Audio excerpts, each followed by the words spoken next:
We give praise, esteem, and honor to the Most High Yahuwah by Hashem Yahushua this day. John 5:39.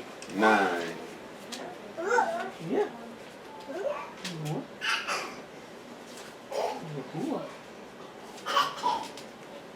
Search the scriptures, for any of you think you have eternal life, and they are they which testify of me, and you will not come to me that you might have life. I receive not honor from men, but I know you that you have not the love of Elohim in you. Hold on, this is one thing we didn't do like this here.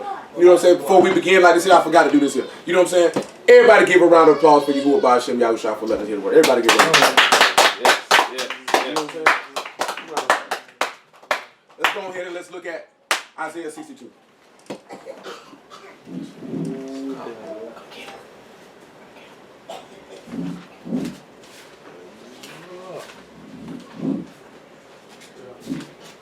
Isaiah 62 and 1. That's what we started at. Verse 1 ain't really the focus of what we come in here for, but we finna look at it though. Isaiah 62 and 1.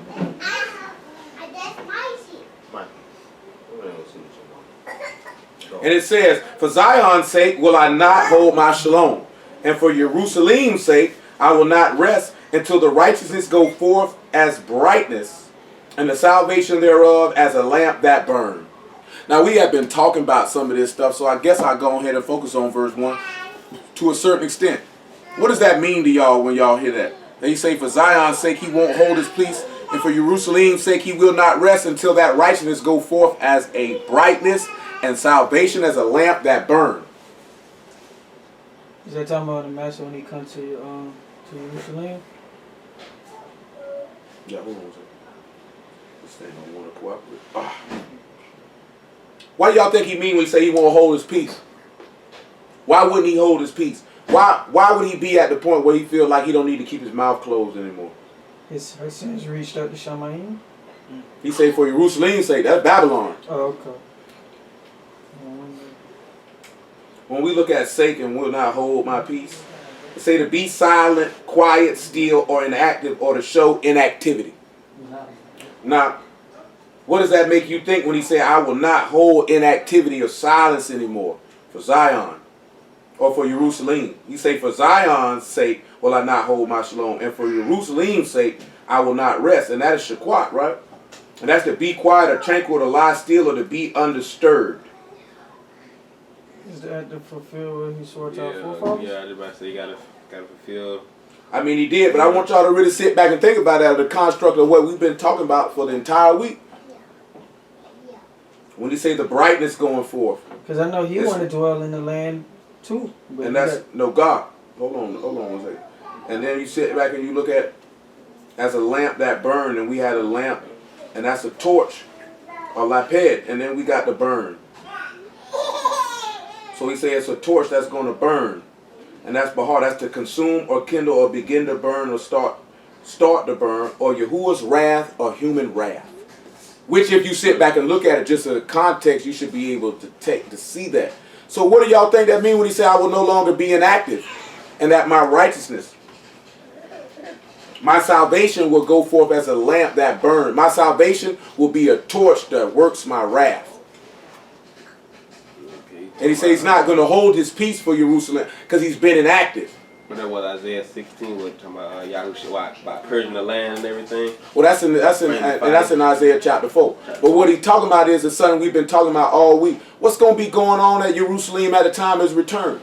Feast of Tabernacles. No, not a Feast of Tabernacles. They're going to be converging upon Jerusalem will actually literally be held. What did we just read last night in Zechariah 14? That the women would be ravished. And that there's a controversy that he has for Jerusalem, and he's going to fight for it as in the day of battle. See, let's look at something, right? We done been looking at it. Look at 2 Peter 3 and 10 again. You got to understand something. Matter of fact, hold on. Go to Micah chapter 7 first. Hold on. Micah chapter 7 is there.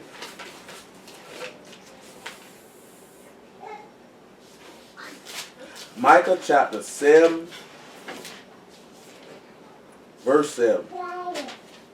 See, what you got to sit back and realize is that there has to be, we've been telling you before the marriage supper of the Lamb, there'll be a time of trouble.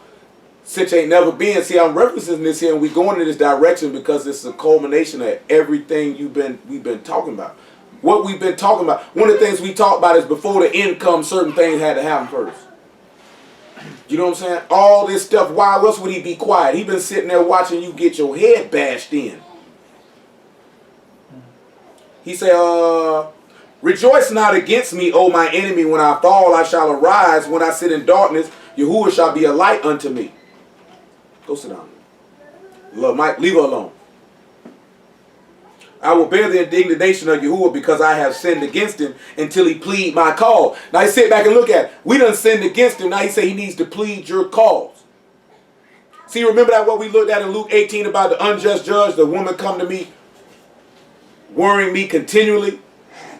And he said, let me go ahead and avenge her before her continual coming wearies me. And he said, truly he will avenge you speedily, but nevertheless will he find faith when he come upon the earth. Why else would he plead your cause? What have we been talking about? How this man would make war with the Kadeshim? How this man would come to slaughter everybody whose name is not written in the Lamb's book of life? How this man would be in your whole... Come look at 2 Thessalonians chapter 2, verse 4.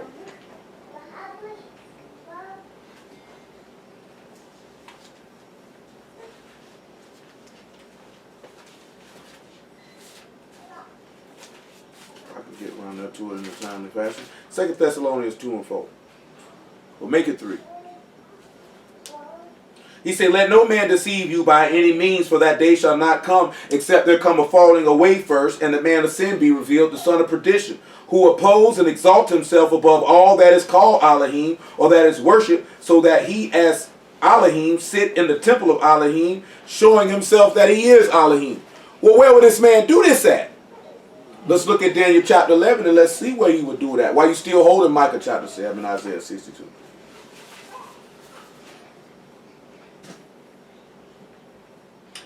Daniel chapter 11, verse 44. Make it 42. He shall stretch forth his hand also upon the countries, and the land of Mizraim shall not escape. But he shall have power over the treasures of gold and of silver, and over all the precious things of Mizraim, and the Libyans and the Ethiopians shall be at his steps. But tidings out of the east and out of the north shall trouble him. Therefore he shall go forth with great fury to destroy and utterly to make away many. Let's look at something when he say to make away many. Because he said to be tidings out of the north and south that would trouble him. What would be these tidings out of the north and south that would trouble him?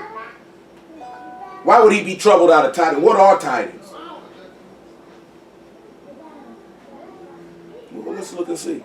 What is it? I know what it is in our language. News and rumor. That's what it says. Yeah, I mean, yeah, I'm just taking time. I mean, I know what it'll say in English. You know what I'm saying? When we look at that, the word is Shema. Listen. It means report, news, rumor, or mention something. So what news would he be hearing that would cause him trouble? The preaching of Yahushua.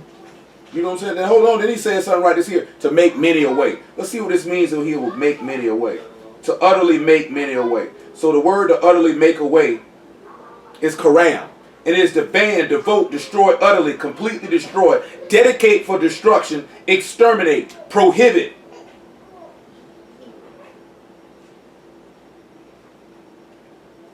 Hold on now. Let me get the last verse here. And the many is rob, and that's much. So what do y'all think this means when he said to make many away? Do you see the great falling away right there? Or really, that ain't even to make many falling away. That's the killing of those who will follow the word. So who is this bringing the time? Let's look at something in Romans chapter 10. We good. We got one more verse to read in Daniel 11 and we come back. So let's look at Romans chapter 10, right? And let's look at verse 13. Because he said, hear tidings out of the north and the south. So everybody's going to be hearing this. The word is going to be preached. That's where they go, that Revelation chapter 12 is talking about, where he'll go to make war with the remnant of her seed, who have the commandments of Elohim and the faith of Yahushua. Or Revelation 12 and 11, they overcame them by the blood of the Lamb and the testimony that he held. Why would he be troubled by this news? Because he want people to You know think it's he's only a the limited Most High. time. Because he want people to believe that he's Elohim. And there's somebody saying different. See, you got to remember, right? Daniel 10 states how he say he will, I forget the word is it? Make intelligence with the people or teach the people. You know what I'm saying? So he got something that he is selling. He wants you to buy that he is Elohim. Is somebody else selling that he is not Elohim? Who is going to purchase that product?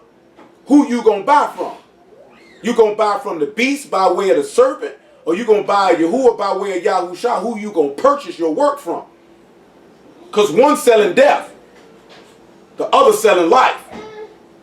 But the one that's selling death is mirroring the one who's selling life. Because he don't really got that quality work like the one who's selling life got. So he trying to make it seem that what he has is as equal and commensurate as what the true product is. So when he hears that, it troubles him because he knows his work can't stand up to that. He knows this.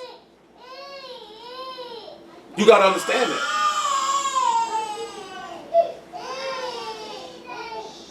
He say, for whosoever shall call upon the name of the master shall be saved. How then shall they call on him on whom they have not heard, or whom they have not believed? Pardon me. And how do they believe in him on whom they have not heard? And how shall they hear without a preacher? And how shall they preach except they be sent as is written? How beautiful are the feet of them that preach the Besorah Shalom and bring glad tidings of good things. So that again, that's also showing you how the law is not the gospel of glad tidings. That's not going to trouble him. How is that going to trouble him? The law don't trouble anybody. The law worketh wrath, and it's the knowledge of sin. Remember what Romans 6:23 say. The wages of sin is death, but the gift of eternal life is in Yahushua HaMashiach. So when you preach Mashiach, that's good tidings because you're speaking of the redemption of sins. So you got to understand something. The two witnesses are in the land preaching against this man. Revelation 11 tell you that they're speaking against this man. You got to understand, when you see Revelation 13, it's not that the beast ain't rose up. Like he's just rising up here. He been rose up. It's the fact that he ain't stood up and he ain't took this deadly wound mimicking the master yet. He's already rose up because that's the one who coming to kill him. Look at Revelation 11 and so you can see that the who coming to kill the two witnesses.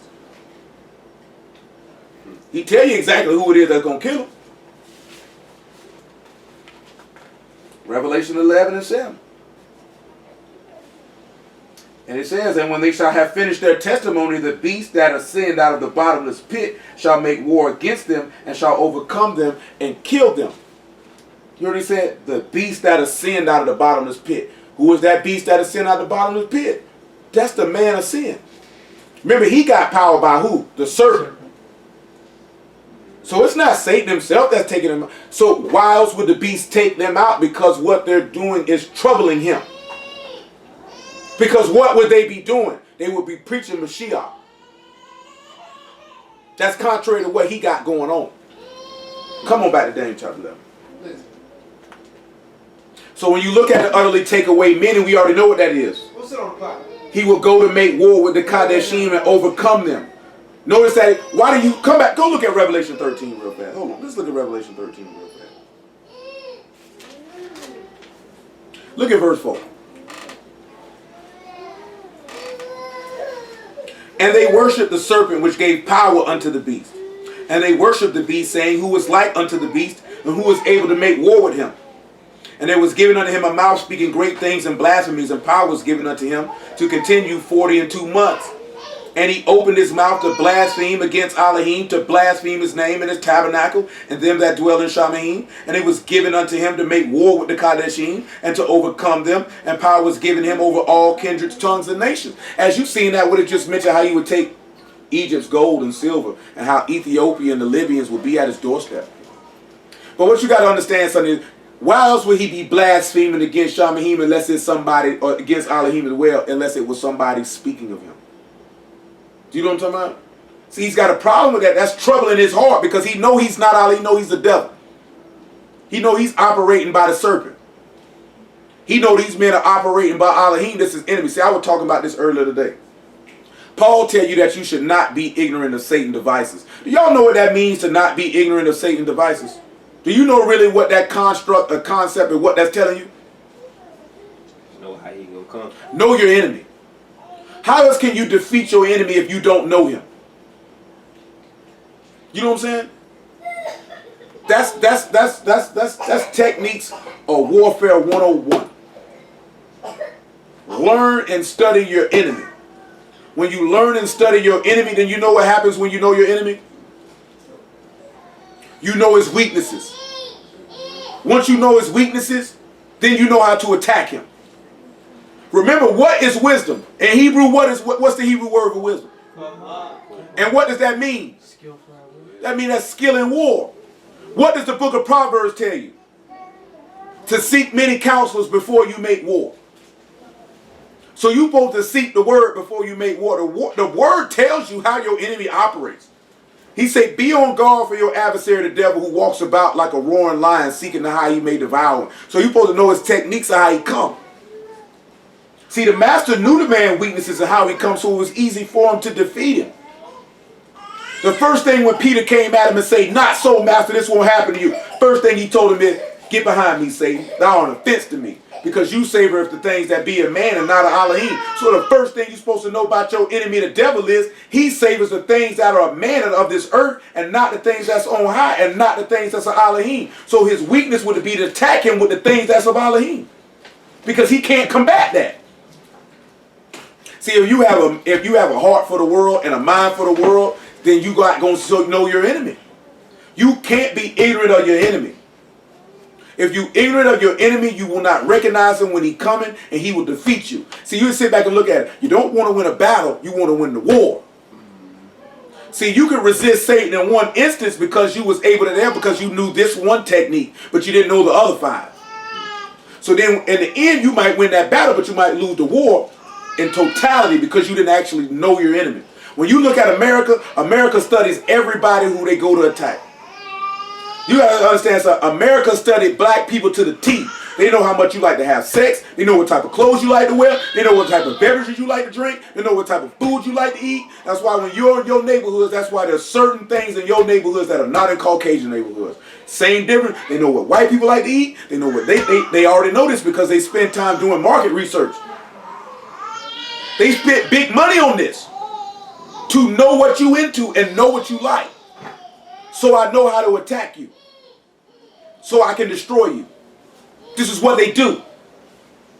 You notice something before they go to war? I'll put it to you this way. Before they went to go to war to Afghanistan, they gave you propaganda to convince you that that's what they ought to do before they went.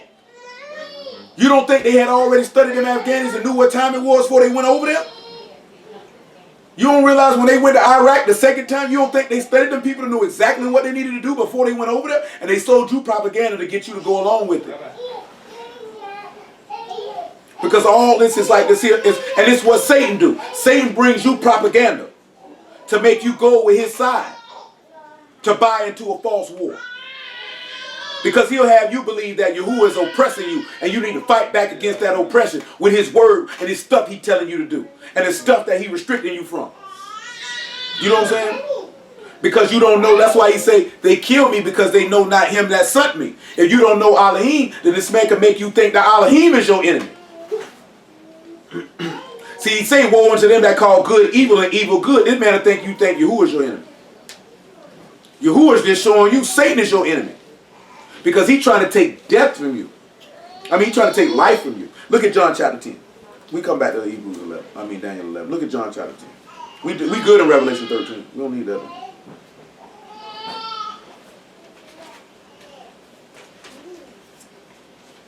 John chapter 10 and verse 10.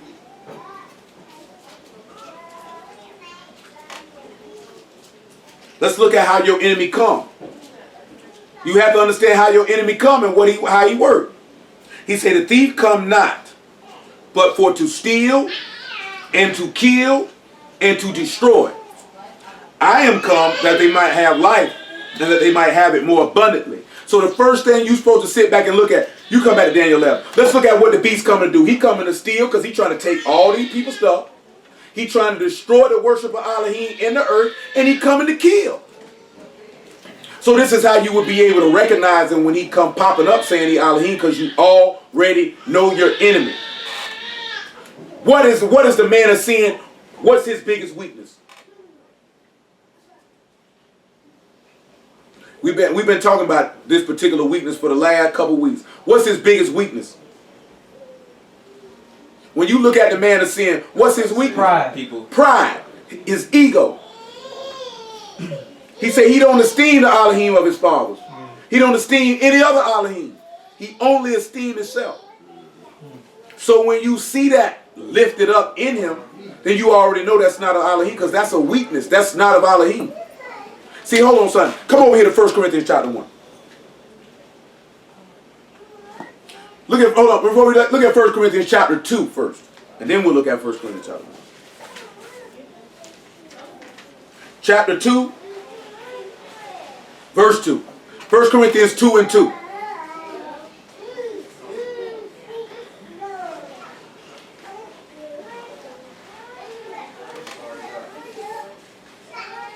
For I determined not to know anything among you save Yahushua HaMashiach and him crucified. Then what Paul say, the only thing he determined to know amongst the people is the master and him being killed.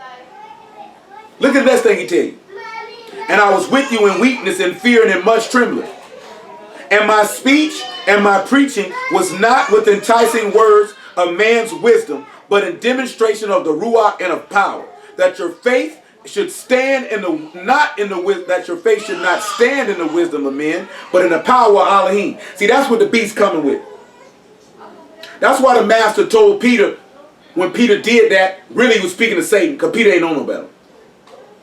That you savor of the things that be a man, and not the things that's a Elohim. See, a lot of people, this is what I'm sitting here telling you, when these people come for you, they coming for you to get you to stand in man's wisdom. See, these niggas make this stuff sound all good, real good, and that's what they selling. And when the beast comes, that's what he's selling. He's selling man's wisdom. That's why when he hear these tidings from the north and the south, he's troubled. Because that's not man's wisdom, because those two witnesses would be demonstrating the power of Elohim, that your faith should stand in Elohim and not in men. They would be demonstrating the power of Elohim and demonstrating the Ruach of Elohim. We just didn't read how they got power to smite the earth with plagues. But you got to understand, you got to peep that, you got to catch that.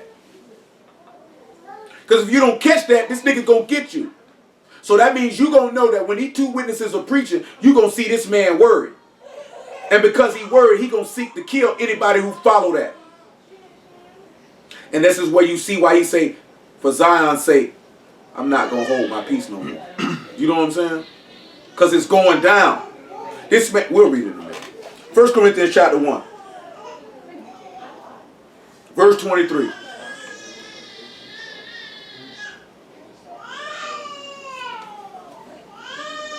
But we preach Mashiach crucified, unto the Yahudim a stumbling block, and unto the Greeks foolishness. But unto them which are called, both Yahudim and Greeks, Mashiach, the power of Elohim, and the wisdom of Elohim. Because the foolishness of Elohim is wiser than men, and the weakness of Elohim is stronger than men.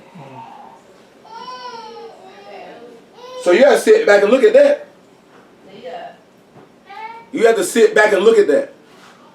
Because that's all he coming with is the foolishness of men, and trying to make it seem like wisdom. You know what I'm saying? You have to be aware of that, because if you don't know this stuff, you gon' get got. You gon' get got, and you gon' get destroyed. Daniel chapter 11.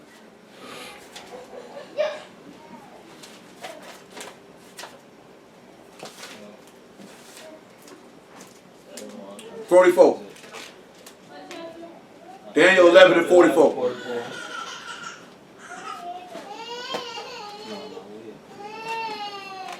So when we see but tidings out of the east and out of the north shall trouble him.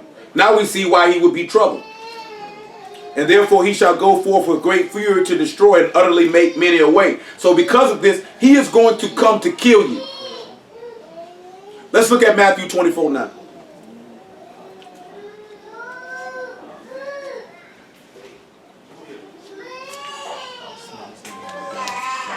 Huh?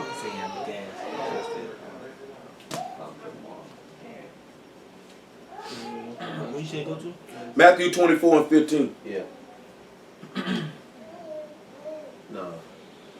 He said, when you therefore shall see the abomination of desolation spoken of by Daniel the prophet stand in the Kadesh place, whoso read, let him understand. Then let them which be in Yehuda flee into the mountains, and let them which is on the housetop come not down to take anything out of his house. Neither let him which is in the field return back to take his clothes. And woe unto them that are with child, and to them that give suck in those days. But pray that your flight be not in the winter, neither on the Shabbat day. For then shall be great tribulation, such as was not since the beginning of the world to this time, nor ever shall be. And except those days be shortened, there shall no flesh be saved. But for the elect's sake, those days shall be shortened. That's why he say he gon', what else would make this man get that mad? You know what I'm saying? What else is going to get him that mad? It's going to get him that mad because that word is going to be bearing witness against him.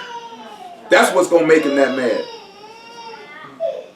And you got to have your mind and your loins already girded up that you will be killed for this. And people sitting back looking at it. We coming back to Micah 7.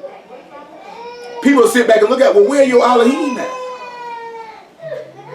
Well, he's been sitting inactive. So therefore they don't think he gonna do nothing. Daniel 11 and 45. And he shall plant the tabernacles of his palace between the seas and the esteemed Kadesh mountain. Yet he shall come to his end and none shall help him. So he letting you know he gonna set it up right in Jerusalem. We got to sit back and see that Jerusalem is the set apart mountain. Isaiah chapter 2 verse 1.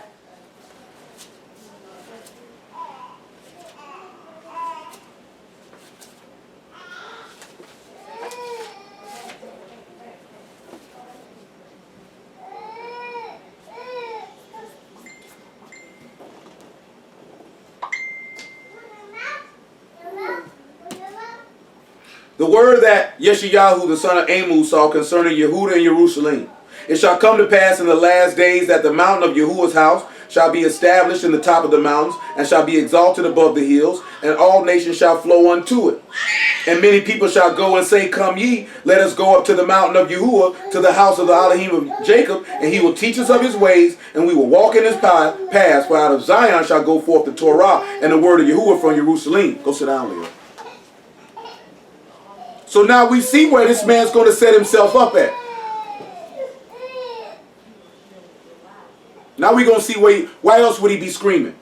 What else would cause him to do this to make this fury? This man's setting himself up in a set apart place. That's why this man got to sit back and say, ain't no way in the world I'm going to remain inactive. I'm remaining inactive while this man is defiling my land and slaughtering my people. So y'all got to remember this here. He's going to hear tidings out of the north and south. It's going to be the two witnesses. They're going to be preaching against him, and it's going to bring fury in him. Because after he killed the witnesses, he coming for you. He coming for you after that. Anybody who stands for that, he coming for. That's why the man say, if it wasn't, no flesh be saved. Now that makes sense why he said it, because he said great fury, he gonna destroy men. And niggas around here worrying about demon camps. That ain't nothing compared to what this man is gonna do.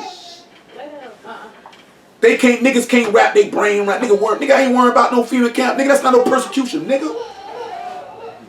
That man gonna be persecuting everybody who stand on their word. That's why if you flaky right now, nigga, if you like a buttermilk biscuit, nigga, just a little part just falling off, well, you in trouble. Y'all know how the first business come off flaking off all that stuff. You try to catch them little flakes on the side. Especially if you eat yours with syrup. You trying to rub all that stuff, all that up. If you already flaky right now, if you flimsy right now, boy, you not gonna lay your life down for this. You're going to be too terrified, especially when you see niggas getting murked right next to you. When somebody you know who was following the word, when you hear they got murked. Or they went to jail. When you come around, boy, they done snatched Johnny, boy. Dang, boy, they done got Johnny. Same way niggas be out here selling dope, talking about, boy, they got him, bro. Vice done pick cars up, man. Or the same way you sit, boy, they killed such and such, boy, that nigga just got shot. That's how y'all gonna be, and niggas gonna get shook. See, it's real. I'm gonna tell you something, right? If you don't already have your mind girded up for battle, see, if you already know your enemy, you know how to fight him. And if you already know who you riding with, then you know how he gonna fight for you. Therefore, ain't gonna be no fear involved. When you look at real killers in these streets, man, they ain't got no fear. You know what I'm saying? They don't scared to die because they don't expect to live long anyway. So if you say you dealing with this word, you should not expect a long life expectancy knowing the days and times that we in. You should already have it in your mind that you will be killed. Like I had already resoluted in my mind before the word that I was going to be killed. Then once we found out about the word, I already knew. I know that I will be killed. How many of y'all have resoluted in your mind that you know that you will be killed for this? Do you know what I'm saying? Like I'm dead serious. Like how many of y'all have sat down and thought to yourself, like, you know what? I know I'm going to be killed for this. So you know what happens when you already got it in your mind that you know you're going to be killed for this? You don't see it. Because you've already made that decision that I'm going to die. Do you know what I'm saying? You've already made that decision that I'm going to die. See, if you haven't sat down and commune with your own heart that you're going to die for this, you need to do it. And do it real fast because you might not be willing like this. I just say, I made, like I told you, boy, before the word, boy, I already knew, boy, D-Cracker going to kill me. Because the type of time that I was on and where my mind was at, oh yeah, these people going to kill me, bro. You know what I'm saying? So then you come into knowledge of your Elohim and what time it is, or without question they going to kill me. Without question. You know what I'm saying? So that means if I've already resoluted in my mind and this decision came within the first 30 days. You know what I'm saying? Because I had already made my mind up at 16, 17. Oh yeah. That's why I told you that when I was in a situation previously. Or if I deal with any woman, period, I will look them in the face and say, you know these people going to kill me, right? Because I need to see how they going to react to that. Because if I see weakness or fear, I really know like this might not really go that far. This nigga's scared. You know what I'm saying?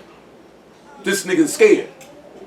So ain't no way in the world I could be joined to a woman and she's scared. See, trepidation is normal. Fear is not acceptable. Ain't nothing to hear that and be like, shoot. Dang, what that nigga sexual. Shoot, that's what it is then. I'm riding. We're going to die together. You know what I'm saying? We're going to die together. I'm talking about, I done told 2, 3 women that seen stone cold fear in their eyes. I'm talking about screw their words. I'm looking them in their eyes, nigga. I see it. And their response every time was, why you say that? Oh yeah, you gonna fold. Yeah, you gonna fold. You know what I'm saying? You gonna fold.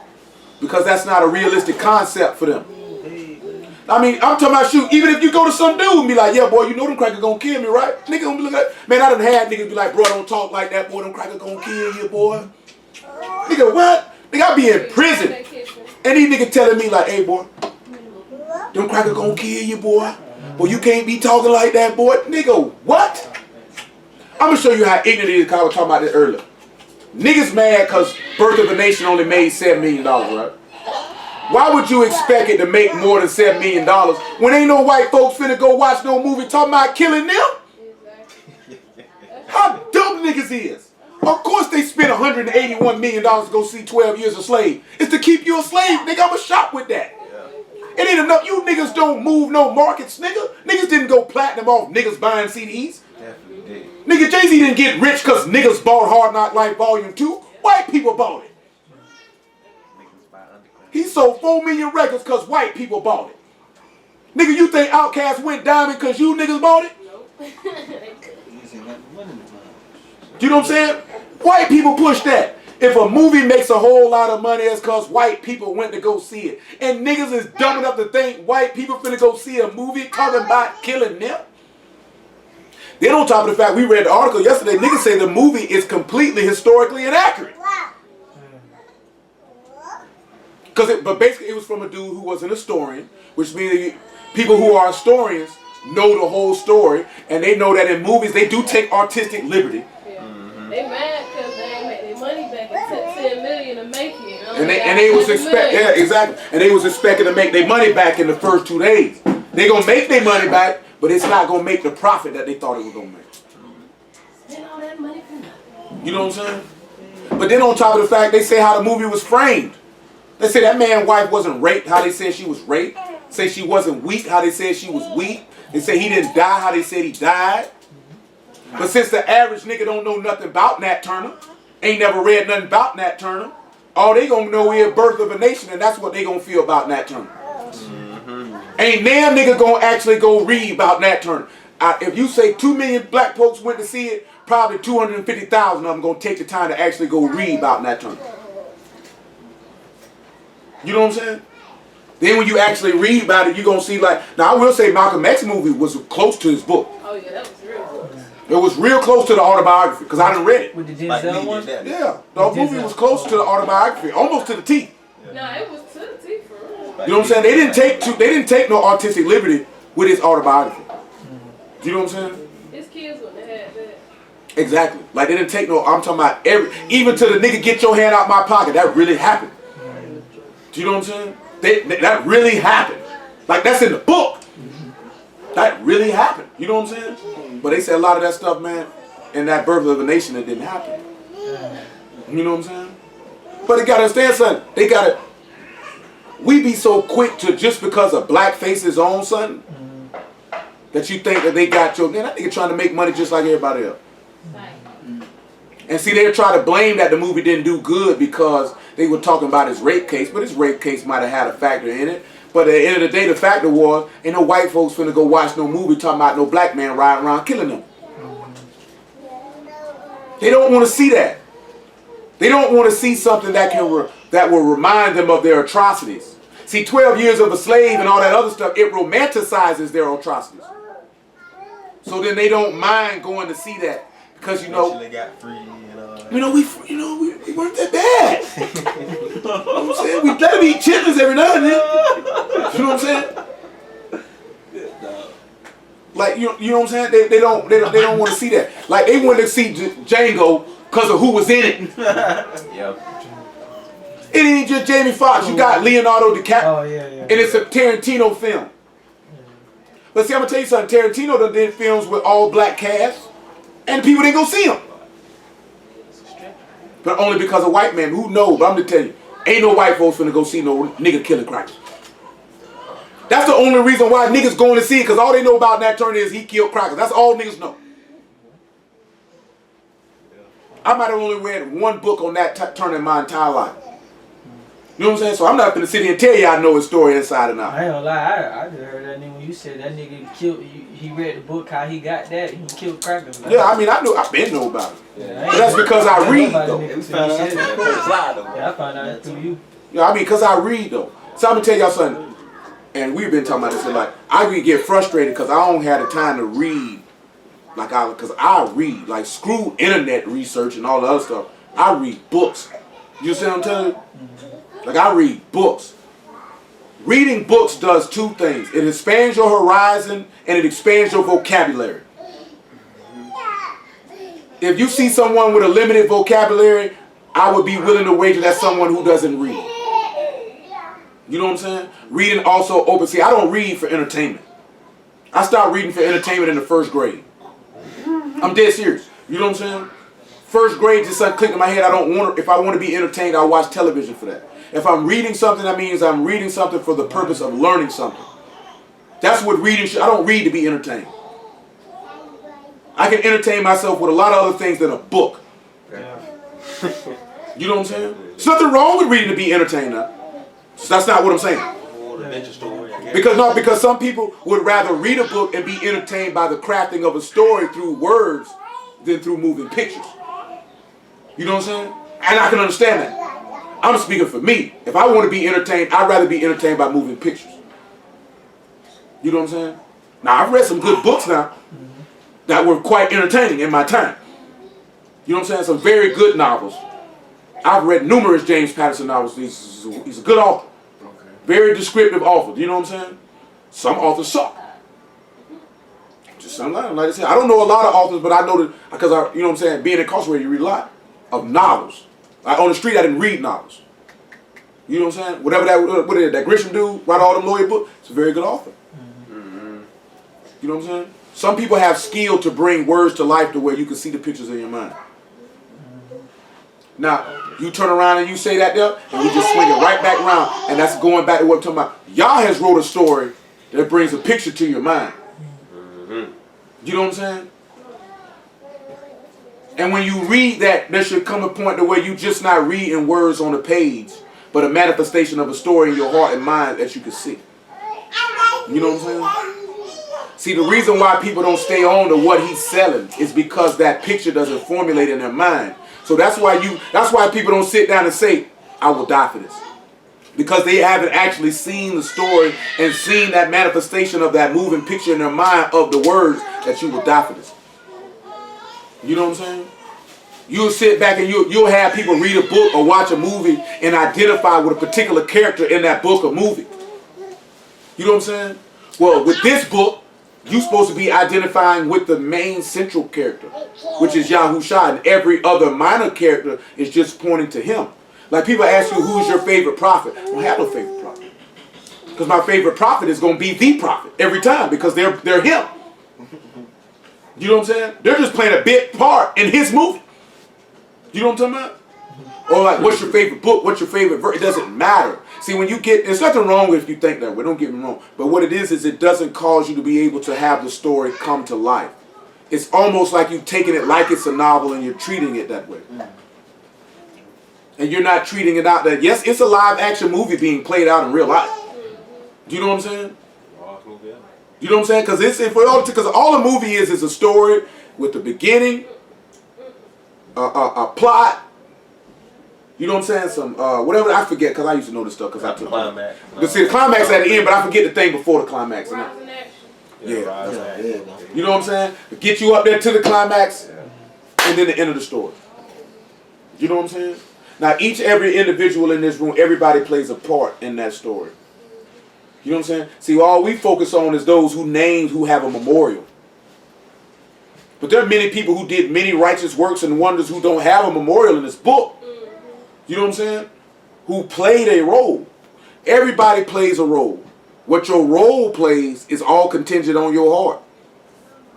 Where your mind is at. Go sit down, Bob. Oh yeah. Let's go back to Micah chapter 7. But I mean that though, man. If you have not sat down and communed with your heart on you gonna die for this, you might want to sit down and think about it.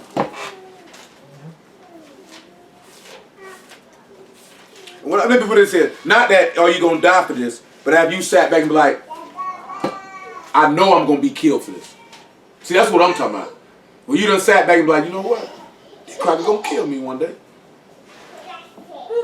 That's what I'm talking about. Little muffin, go sit down, baby. You can't get on camera in your skivvies. Go see your mommy. We don't know. We don't know who watched these videos.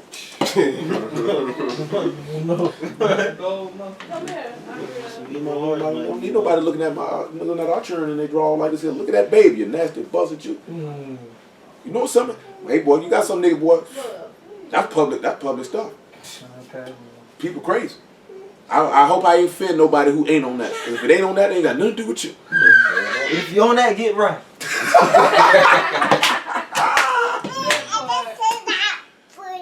Yeah. What is Micah 7:8? Well, we in verse 9. Let's look at verse 9. I ain't get to 10 yet. He said, I will bear the indignation of Yahuwah because I have sinned against him until he plead my cause and execute judgment for me. He will bring me forth to the light. I shall behold his righteousness. See how we were looking at that light in Isaiah 62? So he's going to bring it all full circle. What we're trying to work into is the marriage supper of the Lamb. But before we get to the marriage supper of the Lamb, obviously, the direction that the Ruach taking us in is y'all need to know what's going to happen before that comes. He's been hammering that home all week. You need to know. Because I had intentions on starting one way, and that's not the way we've been going all week. You need to know what's going on. See, you got to realize something. He say, surely Yahuwah do nothing, but he revealed his secret to his servant the prophet. So he's letting you know. That's why I was telling you, like, it's a common thing that we say that. Oh, God work in mysterious ways. But he don't, though. You know what I'm saying? You got to realize, mystery just means something that's hidden. It just means a hidden truth, not something strange or just you know what I'm saying, like this here. So he takes that mystery or that hidden truth and he makes it known because you won't be able to plead ignorance when he executes judgment You know what I'm saying? You ain't gonna be able to be like, you didn't tell me, I didn't know.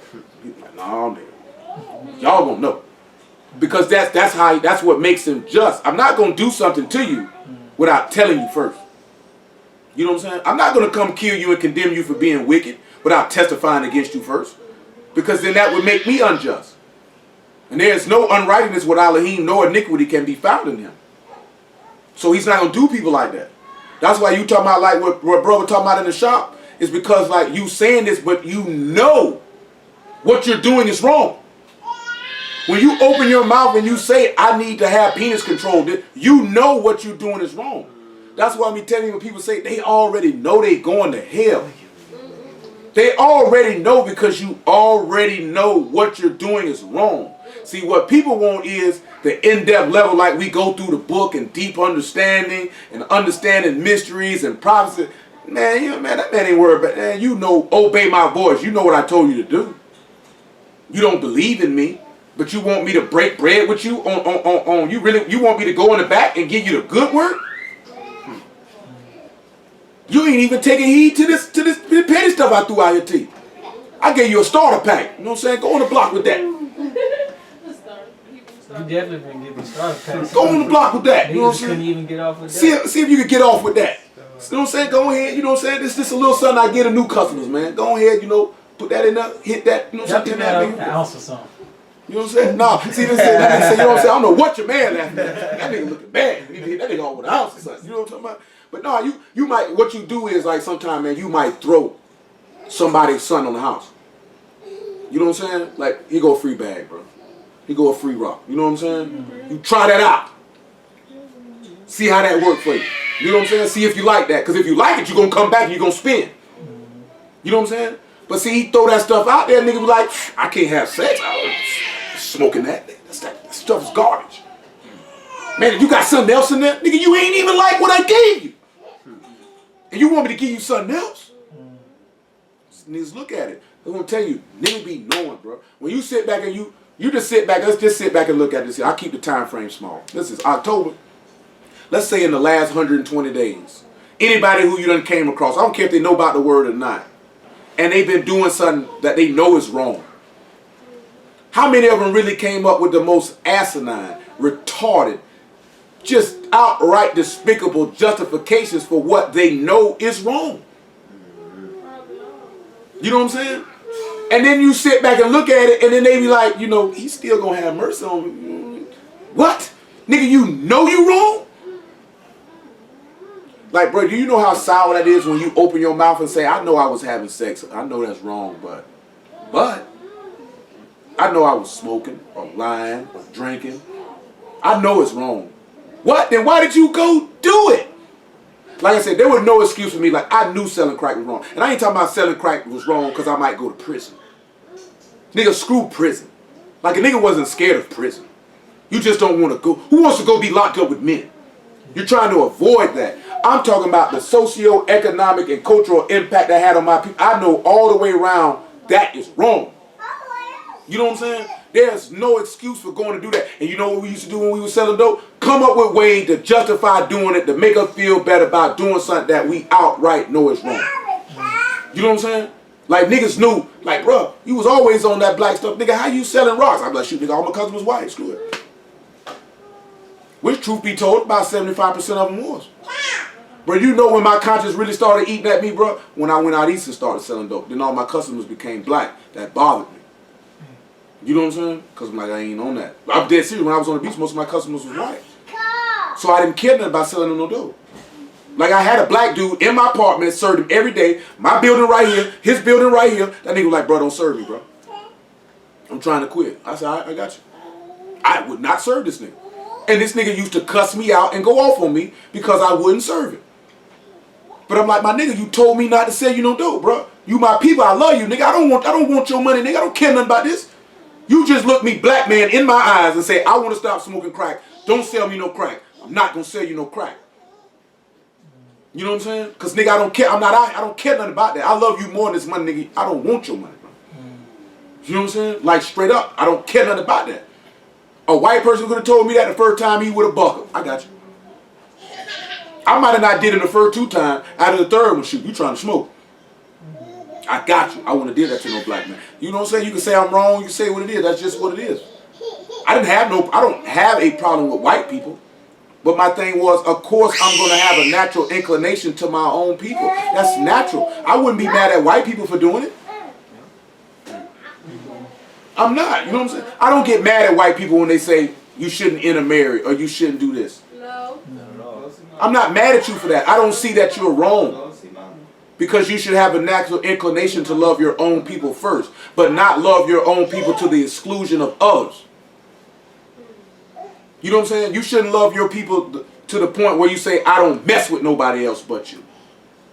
See, that's when you're wrong. You know what I'm saying? I can love my people first and still love you. You know what I'm saying? Especially when you telling me I'm trying to get down with you and rock how you rock. Y'all know how black people do if it's a white boy around the way and he getting down. You don't look at him as a white boy no more. At first you just call, oh, that cracker joy. After that, the cracker part did fall off. You know what I'm saying? That's joy. When Christ starts saying nigga don't be getting mad. That's just joy. Because he grow up with you, he assimilates to the culture because he down with the culture, so you accept him. But it's no difference with the word. When the other nations come around, they get down with the culture. See, and you know, that's what Brother Tony been talking about. Is that most brews get in it and they say I'm only worried about my people, but they do it to the exclusion of others. They don't give them the opportunity to say like the door is open because most of them, because like he trying to do, I'm trying to get down with the culture, trying to get down with what y'all on. So then at that point, when most black people see that, you trying to get down with what I'm on, then you've been unslid them. Well, come on in there. And then he start peeping how y'all do. Then y'all start giving him game and teaching it to him. Then next thing you know, you don't look at him as, oh, that's white Tony. Or that's just Tony. So I know what he be meaning on that because that's what you don't love your own people to the exclusion of others. That's not what you do. You can love your own people and still be inclusive at the same time. That's skill. That's wisdom. Wisdom doesn't bring separation based on skin pigmentation. Wisdom brings separation dependent upon sin and transgression and disbelief. Micah 7:10. It says, then she that is my enemy shall see it. She that is my enemy? And shame shall cover her, which said unto me, where is Yahuwah thy Elohim? My eyes shall behold her. Now she shall be trodden down as mire in the streets. Well, who is this she? Who is this she? The woman that sit on the beast. That's that woman. And who is that woman? The whore of Babylon. And you know the beast is at the head of the whore of Babylon. Because he gathering all these people up because this whore is representative of all this here. And he's the head of it. See, you see how she sit back and say, where's your Elohim? That's why we were looking at in Isaiah 62. That's why he said, I'm not going to hold my peace anymore. I'm not going to be quiet and be still because I've been inactive. Because now they talking about where is he at. That's why he said he going to come with the Kadeshim. That he might take out ungodly sinners for their ungodly deeds and their hard speeches and murmurings that they have spoken. Because they going to be like, where is he at? Why he ain't came yet? Y'all getting killed by the bundles. Where is he at? They trying him. And this is why he say, my salvation shall burn as a lamp or a torch. I'm going to set y'all on fire. Straight up. I'm going to set y'all on fire. Look at Revelation 14 and 14. See, we don't need to read 2 Peter 3 by the beat. We just read it the other day. As a matter of fact, Revelation 18. We don't even read Revelation 14.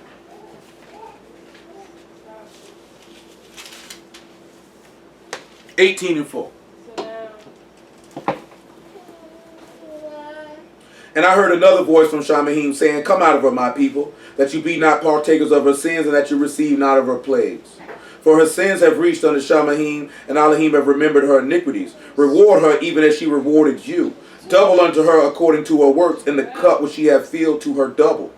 How she have esteemed herself and lived deliciously. So much torment and sorrow give her, for she saith in her heart, I sit a queen, and am no widow, and shall see no sorrow. Therefore shall her plagues come in one day, death, and mourning, and famine, and she shall be utterly burnt with fire. For strong is Yahuwah Elohim who judge her. Maybe say you sit back and wait till my Elohim execute judgment for me. While she be trodden down, because she, my enemy, looks at me. See, if you know that Babylon is your enemy, then you should know how Babylon moves. We shouldn't just be like, oh, you know what I'm saying? Oh, Babylon, you know what I'm saying? Everybody see no Babylon gonna burn. That's the standard thing. That stuff been said before any of us were born, even me. You know what I'm saying? We say that stuff randomly, oh, Babylon is here, but do you really know Babylon? Or do you just throw that out as a term because that's what people say? But do you know Babylon's delicacies and tricks of how she would get you to drink from that cup? Because drinking from a cup is drinking from strange doctrines. Dealing with strange gods, whom you knew not. You understand what I'm saying? Because it says she's your enemy. And again, I'm telling you this here. Because I just told this earlier. I told Will the same thing. You got to know your enemy. How can you fight a battle and you don't know who you're fighting? When you know who you're fighting, you can come up with very clever and lovely tactics to destroy them.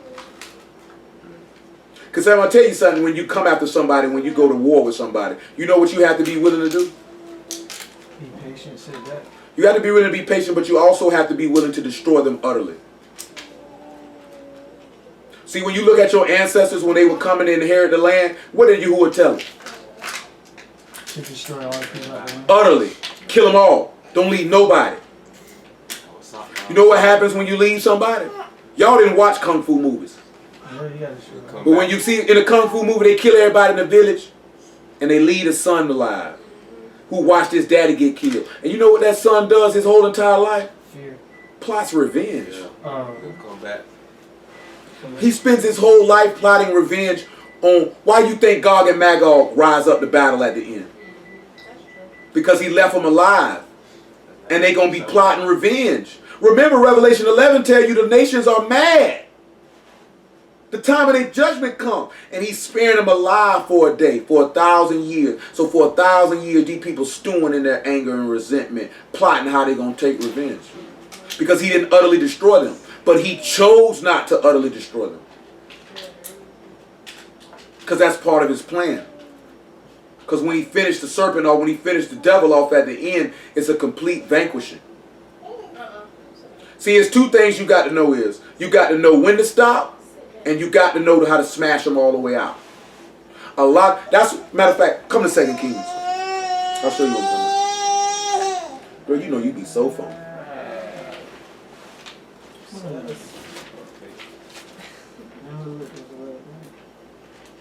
2 Kings chapter 13, verse 14.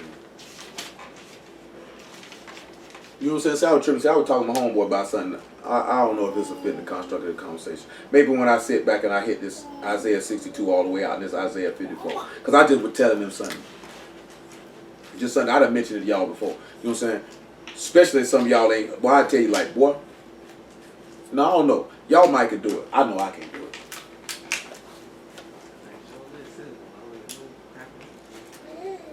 He said, now Elisha was fallen sick of his sickness whereof he died. And Joash the king of Yasharal came down unto him and wept over his face and said, O my father, the chariot of Yasharal and the horsemen thereof. Elisha said unto him, take bows and arrows. And he took unto him bows and arrows. And he said to the king of Yasharal, put thy hand upon the bow. And he put his hand upon it. And Elisha put his hand upon the king's hands. And he said, open the window eastward. And he opened it. And Elisha said, shoot. And he shot. And he said, the arrow of Yahuwah's deliverance, and the arrow of deliverance from Syria, for thou shalt smite the Syrians in Aphek till thou have consumed them. Now you sit back how he say, open the window and shoot. This is the arrow of Yahuwah's deliverance. And do you not realize that when you read in Genesis, when it talk about the flood, when it started raining, what did it describe to Shamahim, man? Yeah, open the windows. He described it as a window. Don't you realize when the skies crack open and the master come out, that's the arrow of Yahuwah's deliverance, and he will consume the Syrians and all these other people? But see, look at the mistake that this man makes. And he said, take the arrows, and he took them. And he said unto the king of Yasharal, smite upon the ground, and he smote thrice and stayed. And the man of Elohim was wroth with him, and said, thou should have smitten 5 or 6 times. Then had thou smitten Syria till thou had consumed it. Whereas now thou shalt smite Syria but thrice. You see what he didn't do? See, he didn't take them all the way out. He had already told them that you would be consumed, and you hit it 3 times? That means you leaving them alive. That means they will come see you again. Do you see? He said he was mad with him. He said you should have hit it 5, 6 times, nigga. Took them all the way out. You know what I'm saying? So when you go to war with somebody, you have to be if you're not willing to consume them utterly, you can't even go. You can't even go. So if you're not willing to consume your flesh utterly, you can't even take up the stake to go fight that battle. You know what I'm saying? You can't even pick it up to go. That's why you see a lot of people fall off and dibble and dabble in other things. You know what I'm saying? Because they weren't willing to go all the way out. This is a multifaceted point that I'm referring to. You got to be willing to go all the way out to kill your flesh. That means you got to be all the way out to consume it. You got to be willing to go all the way out to destroy your enemy, which is Hashatan. And if you sitting back and you saying you're going to go into a conflict with another person, you have to be willing to go all the way out to destroy them. But praise be to Yah that we don't have to do those type of things. You know what I'm saying? So I can give y'all strategies on many different ways to take out many different things. And I just tell you that because I have no intention on doing it. That man say to be wise as a serpent is harmless as a dove. It's not my job to do that. Vengeance is of Yahuwah. That's not my job to do. That's where wisdom come in, understanding come in at. It's not my job to do it. I can do it. If I was permitted, I would do it.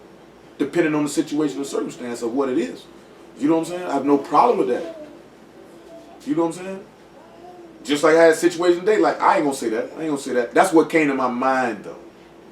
It was David and Abigail. That's what came to my mind when David was finna go handle that. Abigail ran to me. He said, you know what? I almost went and avenged myself with my own hand. But blessed be Yah for this words of wisdom that he put in your mouth. That's what came to my mind. You know what I'm saying? Because you sit there and look at that. Like a nigga, a man's natural inclination is to ride if you're a man. His natural inclination is to take off. Especially if he feel like those that he care about has been slighted or disrespected. You know what I'm saying? So you got some men like, see with me, I don't care what a nigga say about me. I don't even care what a nigga think about me. Niggas, I've been telling y'all this, niggas been calling me crazy and all that there since I was 14, 15 years old. So what do I care about a nigga saying something about me for? You get used to it, your skin get thick. You know what I'm saying? It bounce right up off you. You know what I'm saying? But when a nigga come try your team, it's a little different. You know what I'm saying? Now I hold it like, okay, when we was on that radio show and they was like, okay, don't rep your camp like this here, and I feel like those people were kind of offended when we say some of the newer people that have been rapping with the group were part of the congregation, as if we were saying that we would exclude other people. You asked the question, I answered it. You say, oh, you added new people to the group? Yeah. Where did they come from? They in the congregation. What you want me to say? Nigga, I can touch, and I actually said on the show, I can touch them, I can see them, I can smell their cologne. You know what I'm saying? That's no disrespect to anybody else.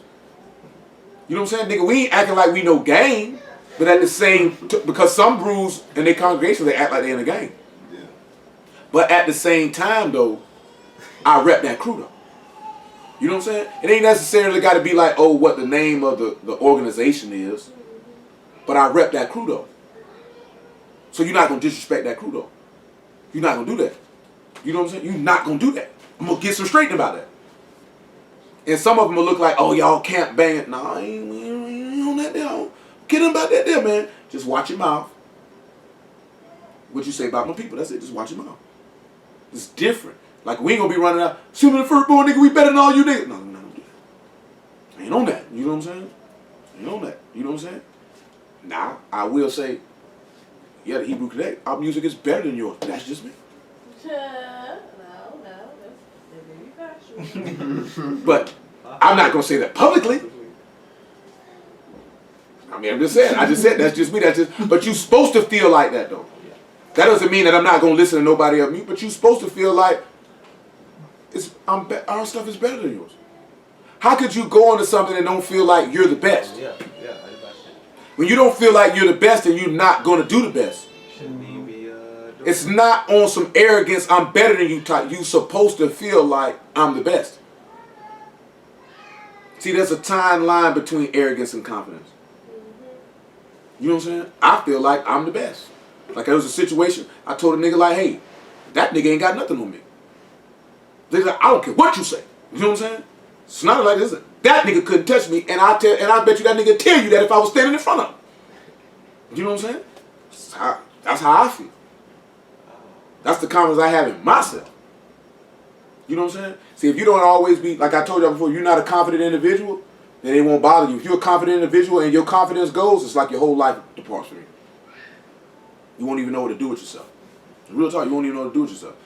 See, I watch sports. Y'all done seen athletes lose their confidence. You know what I'm saying? And when they lose their confidence, you be like, is this the same dude? You know what I'm saying? Confidence is very, very important to someone who is confident. If you're not a confident individual, it don't mean nothing to you. You know what I'm saying? It's like this here, man. You could tell it by how a nigga walk, how a nigga move. Confident people don't even have to speak when they walk in the room. You can see it. You know what I'm saying? You could tell. You didn't even have to see it. And most people are drawn to that. I know women are drawn to it. That's what they look for. A woman don't want an unconfident man. Because they feel like ain't no firmness with him. Like, I can't do nothing with that nigga. You know what I'm saying? A man that's, oh man. Dang it, I ain't got the extension cord in here. Oh well, let me just slide that on down. It's almost done. Where we at? 2 Kings 13. Come on back to Isaiah. Oh man. Oh, you good? You on 98. Okay, yeah. Let's go back to Isaiah 62. Right.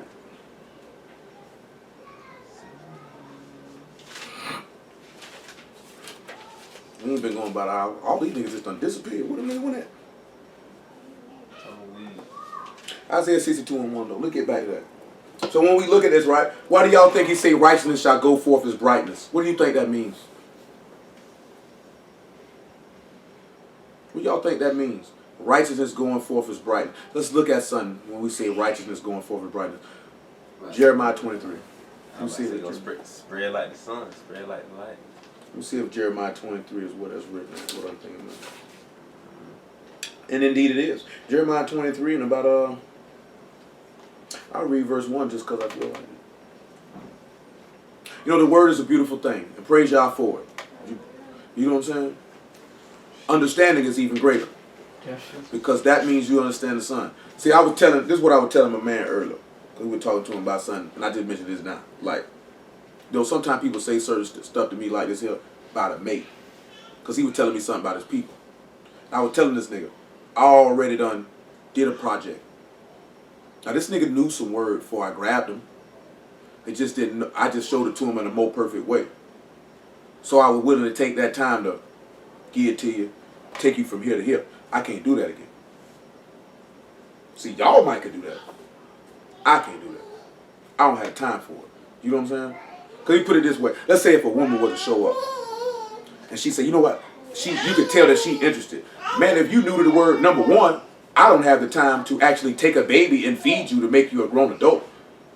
Because that means I'm rolling the dice that you're actually on this. I'm not doing that again. Then number two, how can this woman don't know no word, how can she focus on the word and I didn't come try to holler at her? You know what that says? I'm selfish. That's what that says. I'm selfish. Because I'm putting what I want before what's more necessary for her. She don't need no man. She need his word. Then I'm looking at also myself. I cannot do that. You don't know nothing. You have no faith whatsoever. And I'm going to say, I'm going to try to marry her. Oh, no. Not going to happen. You know what I'm saying? I'll tell you before, that nigga got to already be locked in, walking in this. For me, can't get no rookie. You know what I'm saying? Straight up. Can't get no rookie, can't do it. Not me. That might be more acceptable for, say, one of y'all. You know what I'm saying? I can't do that. Because it's too critical for me. Because if this nigga ain't flat, 10 toes on the ground, this nigga get me killed. You know what I'm saying? Straight up down. This nigga get me killed. That's just real talk, right? That's just real talk. But you have to sit back and look at it, right? You look at the master. Like he said that she could be married to somebody who had a priest before, a woman who's a widow. He didn't have to really come back around and do that. All he just had to do was just manifest openly what they already had. Because they already had the word. His wife already had the word. She just didn't have an understanding of the word. It's a little different. You know what I'm saying? That's why I say that with the situation where I first a little different. You had a little bit of word. She didn't have no understanding. A little different. I wouldn't do that. You talking about butt naked? Oh no. Oh no. That's a serious job. I don't think y'all sit back and realize that if you don't preach the word, then it don't really apply. But when you do, that's a serious thing because your responsibilities are different. You know what I'm saying? When your responsibilities are different, then the woman that you choose is going to be different. You know what I'm saying? I told you like this here, like I would tell him that, like, bro, I'm telling my homeboy that earlier, like, bro, ain't nowhere in the world, bro. She, I've been studying the word 3-4 months. And you know what I'm saying? I hear you. You need to go sit over there. And it ain't just on some because I ain't got no time for no project. You don't know nothing. You understand something, right? In 1 Corinthians chapter 7, he say a virgin and an unmarried man differ from a husband and a wife. See, because he say an unmarried man can do to seek the things that please Yahuwah. And a virgin can serve Yahuwah in ruach and in body. And you can attend to this man with no distractions. Because he say he that is married has to please his wife. And she that is married has to please her husband. You understand what I'm telling you? That doesn't mean that it will take you away from the word, period. But it is a distraction. You know what I'm saying? See, I'm telling this nigga right now, I don't have no time for no distractions right now. Like, I already feel like there's a few things that are distraction right now and they will be eliminated. You know what I'm saying? Eliminated. Because I don't have no time. I'm trying to do too much to be distracted. You know what I'm saying? See, sometimes your mind, you don't sit back and click on, is this distracting me? Because I go tell they don't talk about the word stuff, bro. I'm trying to build something. So if this nigga ain't willing to come and actually take her hands and put them in the dirt to help me build it, then what am I doing with you for? Because all you're going to do is distract me from what I'm doing. You know, see, because if you're laboring with me, then you are with me. So you won't be complaining about A, B, C, D, E, F, G. But if you're not laboring with me, then all you're going to be wondering is, you don't come see me, you don't do this. And you know what? It's time for me to get rid of you. Because that's a distraction. You know what I'm saying? I'm just telling you. See, screw all that romanticizing stuff. Nigga trying to do something. So if I'm trying to do something, I don't need no distractions. So if she ain't riding, then she's a distraction. So you need to go over there. Go get you a regular nigga. Get you a basic nigga and ride with him. You know what I'm saying? Get you one of them motorcycles with the little thing, with a little ride parked to the side. Crank him up and ride. Because I need somebody who won't get their hands dirty. I'm just telling you though. Y'all don't sit back and look. You sit back and look at it, right? If you just saying, I clock in, then it don't matter to you if she, because you're not building anything. You somewhere where something been built for you. You know what I'm saying? So it don't matter if she slide around you to me. I want to go out tonight. You're like, well, shoot, nigga, I get off at 7 o'clock. You know, let me take a shower, man. I'll meet you over there by 8:15. But if you trying to build something, then guess what? I don't know when I'm going to leave. Well, I want to go. Well, shoot, I hope get in the car and go. Oh, what day? I knew that was good. I will build it. I will Get in the car and go. Crank the engine up and ride, nigga. You know what I'm talking about? That's the way he said, I want to go. What's wrong with you going? What's wrong with you go? But I'm sitting here telling you something now on the same construct. You trying to build something with Yahuwah.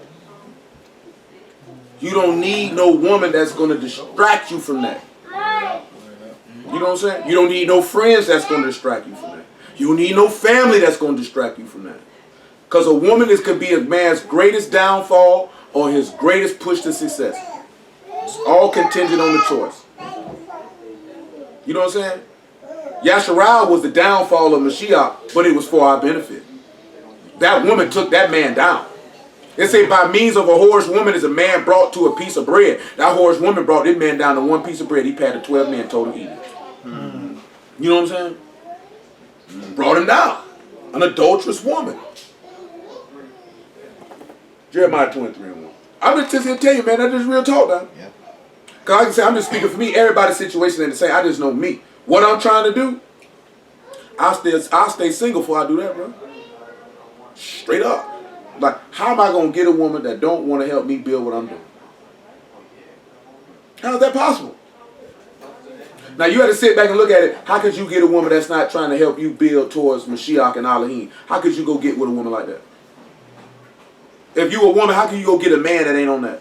That man say, except they build by Yah, the builders build in vain. So you gonna go build with a sinner? Oh no. I'm sitting there telling you, man, if you say, I'm in Yahuwah, then you supposed to want somebody that's gonna stick their hands and get their hands dirty in Yahuwah. Ain't even talking about no natural stuff. Because you don't want no distraction. See, niggas be distracted. And I'm sitting there telling, I'll tell y'all niggas too, man. If a woman come around, man, she don't know nothing, man, and you like, boy, she kind of cute, you better sit your nasty behind down somewhere, leave that woman alone. You know what I'm saying? Let that woman get some word, man. Leave that woman alone. That's gonna be a distraction for her. That's a distraction for her. And I'm telling you, this shows yourself, that show you don't really care about this person. For real. Perverted mind, man. Sit down somewhere, let that woman get some word, man. Look here, man. If she on the word, she gonna be there. She ain't gonna go nowhere. And if she like it, she still gonna be standing there too. Like this here, shoot, nigga, I was waiting for you to say something to me. I was waiting for you to get some word. Make sure you was solid. You was real flashy. You was real flashy. But that's it. I'm speaking with me now. Leave that woman alone, man. Leave that woman alone. Let her live, my nigga. One thing is certain, two things for sure, boy. If it's for you, it ain't going nowhere. If it ain't for you, it's gonna fly away. It's gonna fly away. Huh? Yeah, it's gonna fly away. Well, she be slapping fire about you, boy. 23-1. I didn't try to tell you what God love. That's the truth. Hey, wait up. That's our attacking it. Yeah. Muff just sitting there looking at this good juice. And it says, woe be unto the pastor that destroy and scatter the sheep of my pasture, saith Yahuwah. Therefore, thus saith Yahuwah Elohim of Yasharal against the pastors that feed my people. You have scattered my flock and driven them away and have not visited them. Behold, I will visit upon you the evil of your doing, saith Yahuwah. And I will gather the remnant of my flock out of all the countries whither I have driven them. See how he said, I get them? I go get them. Oh my God. I know it. And will bring them again to their folds, and they shall be fruitful and increase. And I will set up shepherds over them which shall feed them, and they shall fear no more, nor be dismayed, neither shall they be lacking, saith Yahuwah. Behold, the days come, saith Yahuwah, that I will raise unto David a righteous branch. A king shall reign and prosper, and shall execute judgment and justice in the earth. Notice executing what? Justice and judgment. We talked about that this week, right? And in his days, Yehuda shall be saved, and Yasharal shall dwell safely. And this is his name, whereby he shall be called Yahuwah our righteousness. Interesting, right? He called our righteousness. He's saying righteousness I go forth as what? As a light. And, well, then we need to look at something in 1 Corinthians 1 and 29. And then John 1 and 1. And then shoot, 1 John chapter 1. This is all the way around the board. Just spinning all around. Just a smorgasbord of information.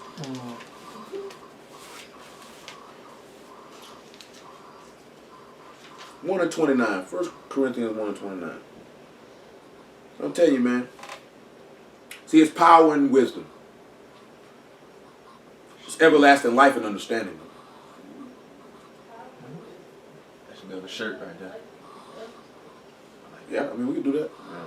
You know, just holler at my partner over there. She handles that type of stuff. Okay. I used to make my own shirts at one point in time. You know? Yeah, we about to make our own Most High willing murder the game. Murder the game. You know what I'm saying? Like this here, the freshest brew you ever seen in your life, nigga. I need to hurry up. I had a cop. Shoot, I'm trying to get it, but we gonna leave that alone because this ain't the time to play for that conversation. But for real though, there's power and wisdom though. In all seriousness though. But there's everlasting life and understanding. This is why he tell you get wisdom, but with all that getting, get understanding. Because you can have power, wisdom, because wisdom gives you the power to know how to fight. When you see somebody who don't know how to fight, they don't have no power. Because they can't get a nigga up off them. You know what I'm saying? If you got power, if you know how to fight, you got the power to get a nigga up off you. You know what I'm saying? You got skill. I can bob and pop out. Nigga leave you alone. You know what I'm saying? Because all you got to do is bust Satan up by 1, 2, 3, pop out. That nigga get missing. You know what I'm saying? But remember now, He said, we know him that is true, and we are in him that is true, because he's come to give us an understanding, and this is the true Elohim, even eternal life. Eternal understanding rests in eternal life. That's why he said you worthy of death if you don't have it. You know what I'm saying? Understanding is vital. Says now, that no flesh should esteem in his presence, but of him are you and Yahushua HaMashiach, who was of Elohim, made unto us wisdom, righteousness, and sanctification, and redemption. So this man has been made, that's why he called Yahuwah our righteousness, because Yahushua has been made your righteousness. See, look at something right here, right? Isaiah 64. I'm just going to read this here, because niggas mention this all the time. I done went over it before, but I feel the need to reiterate it.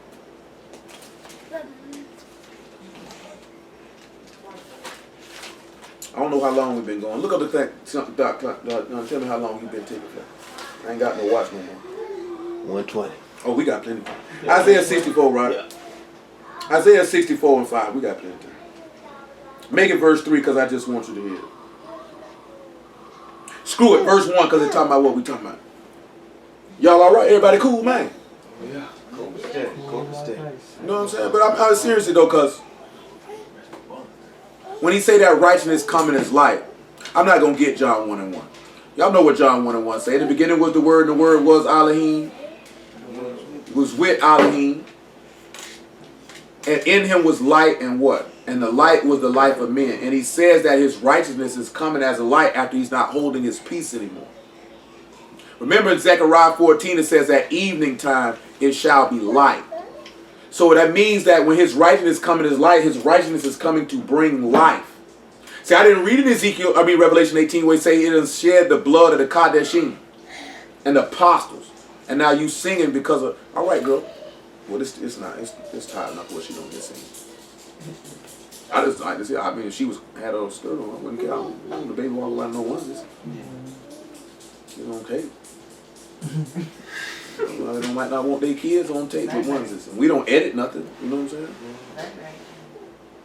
But seriously though, when he say that righteousness coming as a lamp and his salvation coming as a torch or a fire, his salvation is coming to pick his up and to purge the earth.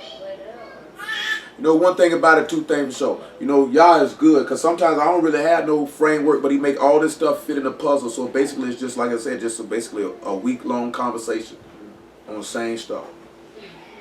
You know what I'm saying? So your minds are girded up to where your faith is solidified.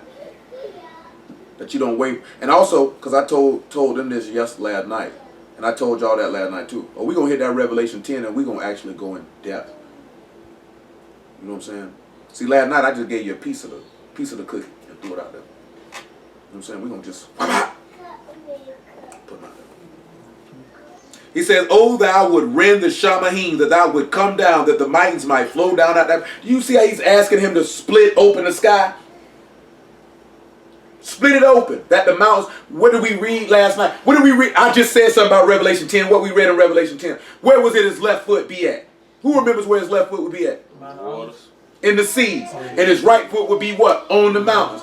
On Mount Olive. It just didn't say Mount Olive, but on the mountains. Or I say the mountains would flee at his presence. Or the governments. Or the leadership. Or the kings. On top of that. He said, as when the melting fire burned, the fire caused the waters to boil, to make thy name known to thine adversaries, that the nations may tremble at thy presence. Why will the nations be trembling at his presence? We talked about that earthquake. Every eye shall see him and they shall wail because of him. They naked. Almighty. See, I'm going to tell y'all something different here because I know some people be like, oh, that nigga talk a lot. You know what I'm saying? But I'm telling you the book the whole time while I'm talking. Don't get mad at me because you don't know where it's at. Don't get mad at me. He say he that is Elohim hears Elohim words. You hear them not because you're not Elohim. I don't necessarily have to open it up and read it. Most of these people in here know. Shoot, I know where that's at. Yes, sir. And even if you don't know where it's at, I know that's in the book. Because I hear Elohim's words. He's not enticing me with man's wisdom. John 8:47. You know what I'm saying? But at the same token, if I tell you something that be of the natural, we're going to bring it back to the word and tie it back to the word so you can understand and deceive and apply it to yourself spiritually so you can give esteem to your Elohim. And you give esteem to your Elohim because the just live by their faith just like we were talking about the other night. That's what you're going to move and that's what's going to move you. You know what I'm saying? See, you know, we got some of our people, you know, everybody on different schedules. Some of them, they doing atonement right now. Some of them, they getting ready, they doing atonement right now. Which ain't no big deal. We ain't gonna sweat nobody. Say, oh, you niggas is this or this because you keeping this feast this day or that day. You know, we ain't on that. But what I'm talking about is, you have most that when they do tabernacles, they not finna sit down and put no work out for a week straight. Very few that will do it. You know what I'm saying? But it's imperative because that's what you're supposed to be doing. Not just moving around as if it's just a regular day and the only day you honor are the first and the last. You know what I'm saying? Because every day that you have an opportunity to get a construct and an understanding of the plan of salvation of your Elohim, then you should always be ready for that. And if you say that you work for this man and he done gave you work, like he done came up to you and gave you a pack, say get out here and move this work, then you supposed to be out here ready to move this work. A lot of people, they ain't out here ready to move this work. They move the work when it's convenient for them. And it says, when thou did terrible things which we look not for, thou came down, the mountains flowed down at thy presence.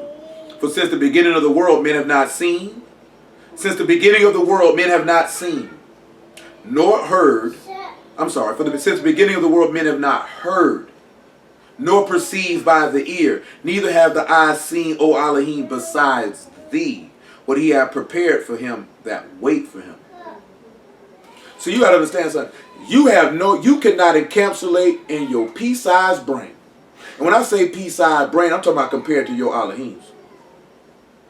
Because we know if you say somebody got a pea brain or a bird brain, you're trying to say he's stupid. You know what I'm saying? But I'm including myself in this here. I ain't excluding this here. Our pea-sized brains compared to the mind of Elohim, because his mind is without searching out. That's why I use that adjective. Because the book said this man's mind is without searching out. You can't search it out. We couldn't even fathom what this man got for us. So because you can't even fathom what he got for you, that could cause you to be able to love him and wait for him. Because you can't put it together. Like I told you, you cannot tell me, you can't formulate in your brain what pure gold that looked like transparent glass looks like. You couldn't draw it. You couldn't even come up with that in your mind. You can't. Only the Elohim is the only one that's seen what he has for his service. And knowing that you can't even fathom a gift that a man has to give for you, then that should tell you that you should do everything necessary to achieve it. That you might behold what he told you in words that he would give you, but what you couldn't formulate in your mind to actually see. Listen what he said. Thou meet him that rejoice and work righteousness. You heard what he said? He meets him that rejoice and work righteousness. Those that remember thee in thy ways, behold, thou art raw, for we have sinned, and this is continuance, and we shall be saved. You know, he told you that. We shall what? Meet him in the sky, and we shall forever be with him. How do you remember him in your ways? Because the Torah is in your heart and in your inward parts. Because you've taken part of the new covenant. You have repented and been immersed in the name of Yahushua HaMashiach for the remission of sins, and you received the gift of the Ruach HaKodesh. So you will do what Psalms 119 and 11 says. He said, I've hid thy word in my heart that I might not sin against thee. Because if it's in your mind, then that's what dictates your actions and how you move. So when you see niggas moving falsely, or you even catch yourself moving falsely, have you truly remembered this man in your ways? Or do you remember this man in your ways when it's convenient for you, or when you want to present yourself in a certain way in front of certain individuals? Do you know what I'm saying? Because that's what most niggas do. I had somebody told me that I changed. I told them, nigga, I ain't changed. Nigga, I'm the same. Did some growing. Because I'm definitely like this. It's not like in the same thought process of this, that, there that I wore 2, 3, 4, 5 years ago. But I ain't changed. I'm the same nigga every day. Do you know what I'm saying? Every day. You know what I'm saying? Boy, some of y'all that know me for a while, boy, I'm the same nigga every day. Ain't no change up. Ain't no switch up. It's the same every day. You know what I'm talking about? You say that accurate. Every day. You say that accurate? Yeah. Every day. Ain't no switch ups. Do you know what I'm saying? But that's just me though. It's a lot of energy to pretend to be something that you're not. I don't have that type of energy. That's too much work. You know what I'm saying? Because now I got to remember how I present myself to Stanley. Then I got to remember how I present myself to Johnny. Then I got to try to play it neutral when Stanley and Johnny in the same room at the same time. Who got time for that? I ain't got time for that. That's too much work. Wow. Yeah, I ain't got time. I can't do that. Yeah. With me, man, what you see is what you get. It is what it is, man. But I will say this here. I had to tell Shayla what that was the other day. That I'm not as much as a savage as she thought I was. I ain't that much of a savage. You know what I'm saying? There is some tenderness around here. It just takes the right person to pull it out. You know what I'm saying? I ain't that hard. I am hard, but I ain't that hard. Look what the next thing he said. Like, she was funny because it was a song I listened to. She was like, what you know about that? What you mean? What you mean? I ain't listen to selling dope and killing people all the time. Switch it up sometimes. I like R&B music too. Sure. Smooth. You know what I'm saying? I like smooth stuff. Smooth jazz. I like jazz. So we used to listen to classical music. Nigga. Yeah. Down Beethoven. Look at verse 6 though. He said, but we are as an unclean thing, and all our righteousness are as filthy rags, and we do fade as a leaf, and our iniquities like wind have taken us away. See, I'm going to tell you something, right? See, your sins take you away from Elohim. But he said all righteousness are as filthy rags. Because it is. You're unclean. Look what we read like in Job, right? How can a man be just with Elohim? Well, how can you be clean? Ephesians 5:20.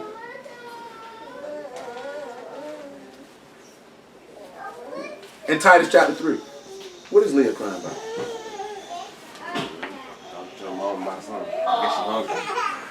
Yeah, I hear her talking about she wants some. Yeah.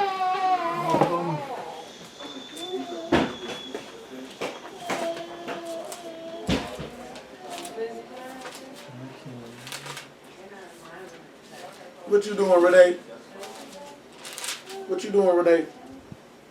Come here, Renee. Come here, Renee. Come on.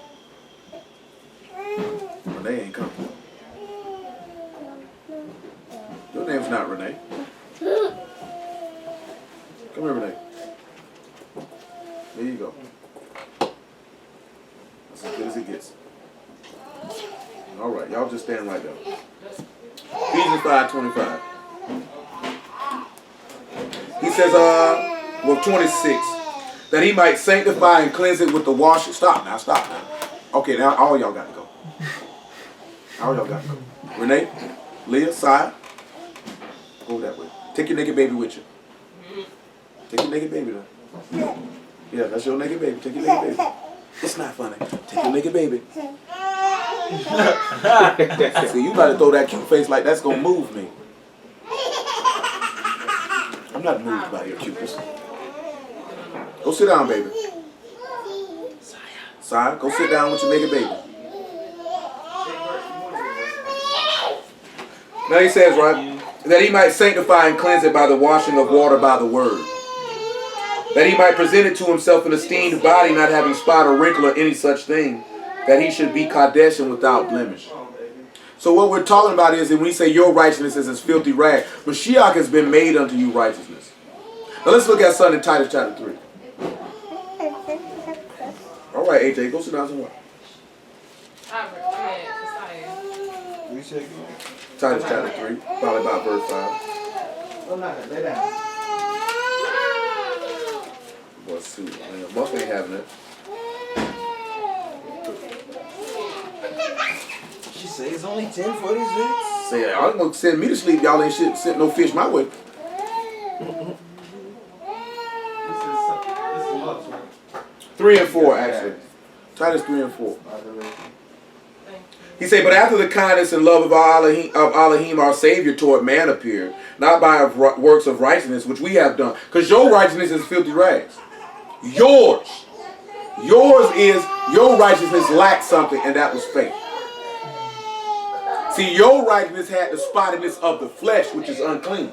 He said, my flesh dwell no good thing. It's blemishes in the flesh. That's your righteousness. Can't do nothing with that. So I got to give you my righteousness, which is my son, which is what we read in Jeremiah 23. Yahuwah, all righteousness. His son was made unto you righteousness. You understand what I'm saying? Say, not by works of righteousness which we have done, but according to his mercy he saved us by the washing of regeneration and the renewing of the Ruach HaKodesh, which he shed on us abundantly through Yahushua HaMashiach, our Savior, that being justified by his favor, we should be made heirs according to the hope of eternal life. This is a faithful saying, and these things I will that thou affirm constantly, that they which have believed in Elohim might be careful to maintain good works. These things are good and profitable unto men.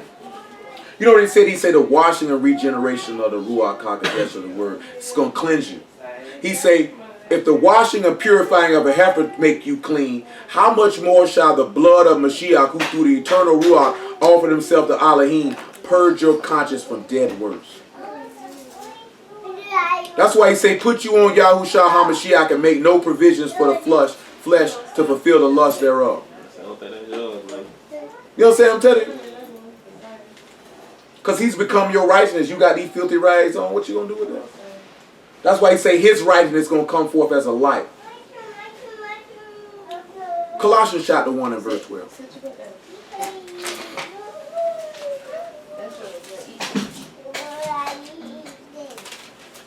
Yeah.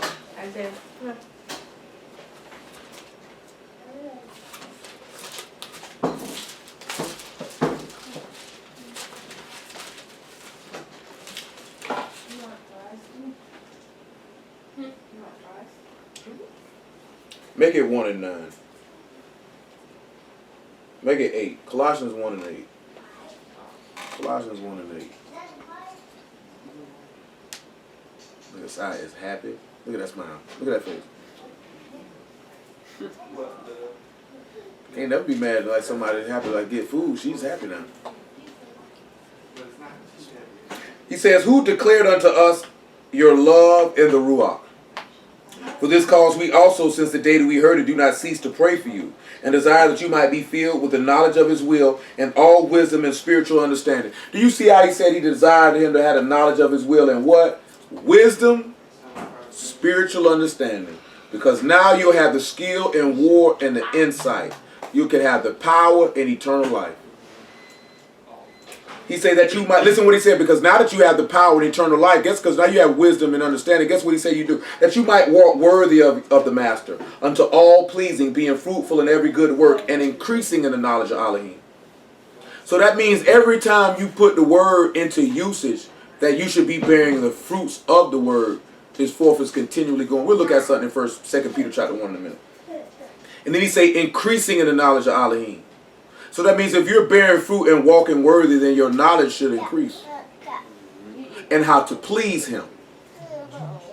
See, we get happy with just knowledge increasing about knowing him. But you don't be happy about your knowledge increasing on how to please him. You know, when you sit back and look at it, you look at a woman would like to learn her man so she could know how to please him. And a man would want to know his woman so that he would know how to please her. But we don't sit back and look at that. We want to increase in the knowledge to be able to please the man who created you in true righteousness in Kadesh. And that you might put off that old man and be renewed in the Ruach of your mind. See, Tabernacles is all about that. And we probably not going to get to the... Don't put your feet on her. We probably get the marriage supper of the lamb type stuff. Y'all will on tomorrow. Because this stuff in Job 9 I want to finish. I don't even know if I'm going to get Job 8 in. You know what I'm saying? But I mean, Mark 8 I should say. But just sitting back looking at this here, right? How many of y'all have really sat back and say that I want to increase my knowledge on how to please this man, that he be happy with my works? You know what I'm saying? Do you think about these things? Do these thoughts run across your mind? Now I can say for me, these thoughts ran across my mind years ago. Literally, I exaggerate a lot of you not. I used to go to sleep with the word on my mind and wake up with it literally on my mind. Like it would be cycling, like I would be thinking about it as I rose. Literally. You know what I'm saying? It's like it's bugged out, man. It's bugged out. But dead serious though. But I used to wake up as soon it didn't matter what time I went to sleep. As soon as the sun hit my eyes, I woke up. And it could be like 6, 7 in the morning. You know what I'm saying? You sit back and look at it, that's the same token that as soon as the sun rises, that's when everybody gets up. You know what I'm saying? As soon as that light hit him, they get up because in him is light and the light of the life of men. So we got to be seeking that light because he say his righteousness is coming as a light. That light got life in it. And if understanding is eternal life through the sun, then you got to have that. And you just said so. People wake up when that light hit them and they sleep in darkness. Yeah. When you dead, you in darkness. When you in sin, you in darkness, you know not where you go. But if you shine a light in a man's face, he'll rise. That's why he said, awake thou that sleepest, and Mashiach shall give you light. Wake up from your death, and this man will give you eternal life. But we read these verses, we read these epistles, we read these scriptures, and we don't really lay it to heart. Like I say, I would implore anybody who sees this to sit back and resolute in yourself. Have you thought to yourself, I'm going to die for this? Not I'm willing to die for this, but I'm going to. I'm going to. Not like I'm going to, like I know that I am going to die. Do you know what I'm saying? See, that's a mean thing to sit back and say to yourself. You understand what I'm saying? Like, I'm going to die. Like I'm going to die for this. Like, I know I'm going to be killed for this. I know I'm going to die. That's a whole different conversation with yourself. That's a whole different statement to yourself. Because you've already determined that I know what my end is going to be. I don't know how it will be done, but I know that it will be done. Once you've made that decision, you can't be killed. Once you've come to that conclusion, I should say, you can't be killed. Because you can't kill what's already dead. You know what I'm saying? Then you have to ask yourself, am I increasing in knowledge so I may learn how to please him and walk worthy of him, that he is always satisfied with my ways and my doings? Do you have this conversation with yourself? A lot of people don't have these type of conversations with themselves when the word states these type of things because we overlook them, because we're running after the word for the wrong reasons. Verse 11. Strengthen with all might according to his esteemed power unto all patience and long suffering with joyfulness. Giving thanks unto the Abba which have made us meet to be partakers of the inheritance of the Kadeshim and light, who have delivered us from the power of darkness and translated us into the kingdom of his dear Son. 1 John chapter 1 verse 3. You want some corn, bro? Yeah, I hit you. He was a corn. Yeah, that's good. 1 John chapter 1 verse 3. Is it 1 John verse 3? Yeah, 1 John chapter 1 verse 3. After that, 2 Peter chapter 2. 2 Peter chapter 1 and verse 5. Because the fourth is he talking about bringing forth that fruit. He said, that which we have seen. Let's look at verse 1. That which was from the beginning, which we have heard, which we have seen with our eyes, which we have looked upon and our hands have handled of the word of life. For the light was manifested and we have seen it. They saw the light. Remember he said the light came and the darkness comprehended it not. They saw the light. They handled the light. They handled his hands and his feet. They looked upon it. When he resurrected, Peter saw his transfiguration as he was light. What are y'all doing? That's stop. Don't do that. Put that down, girl. It's not yours. It's yours right here.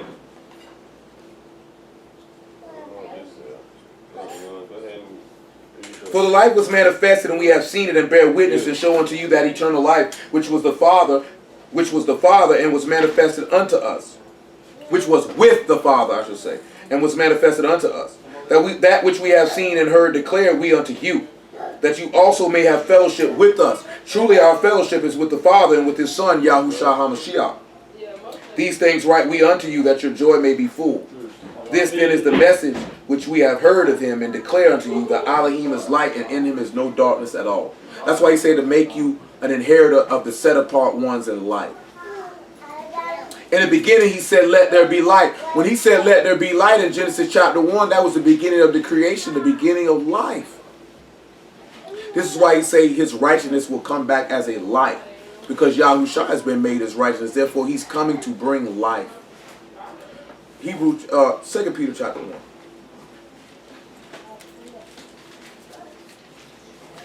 Stankity potty. I see you.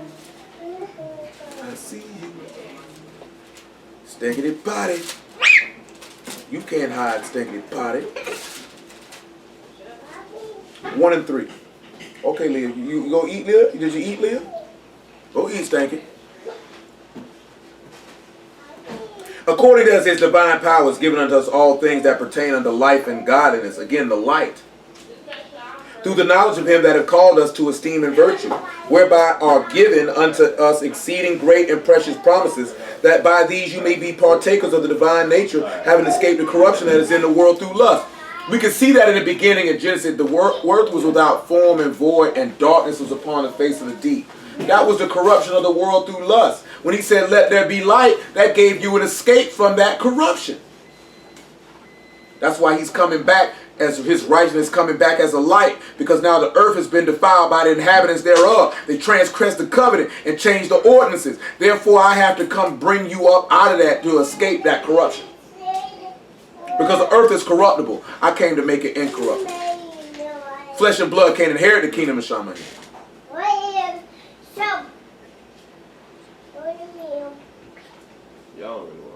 Whereby are given unto us exceeding great and precious promises. I'm sorry. So when you look at these great and precious promises, what you're talking about here, you're looking at something as it pertains to his righteousness. Because his promises are contained in the Son.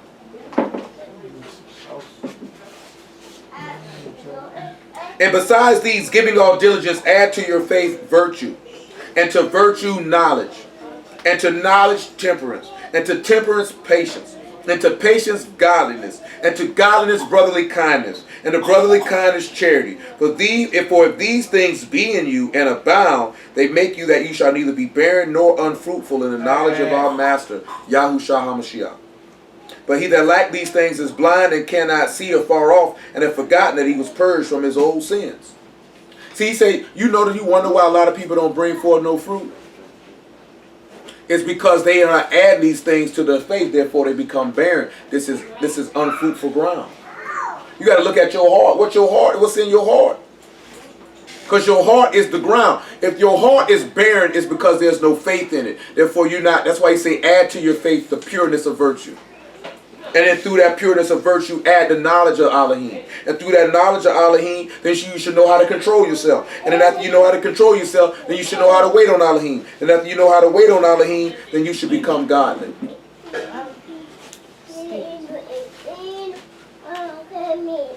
Go sit down, little muff. You can't take these people food. You can't take people food. You had the grub over here, yeah. Like little muffin, go sit down, baby. Go sit down. Come on back to Isaiah 62.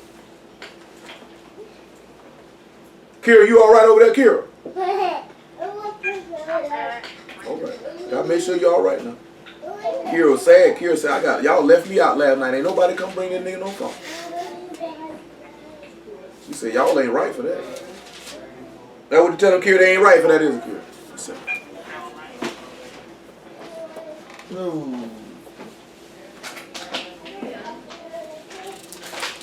So when we turn around and we look at what that nigga got going on with all that? Ain't sound too Ain't tight. sound right, that boy. That sound right. Somebody had to came around there and done tamper with you, boy. That nigga laying in the bed like this. He in the fetal position with his hand in between the legs. Y'all It's not Y'all niggas mind is He's not there. hurt no more. I'm telling you though, man. Hey, y'all mind is there. I was mine. Mine is there. You over here coming over here, bro. Rusty is out the game, boy. What's going on, man? Nigga come over here making sex noises. Nobody trying to hear all that. People trying to eat. You around here groaning. Hey, y'all. That nigga even sound like he on the toilet. He can't get the turd out. Oh no. What in the blue blazes is going on? Blue blazes. Boy, boy. goodness. Y'all niggas dumb, Out boy. of control. When we look at his salvation going forth as a lamp, it's going forth as a fire to burn. It's going forth as a fire to burn. Do it. Yeah, they got some remnants over here. They'll Revelation 18. I don't think they want. So Revelation.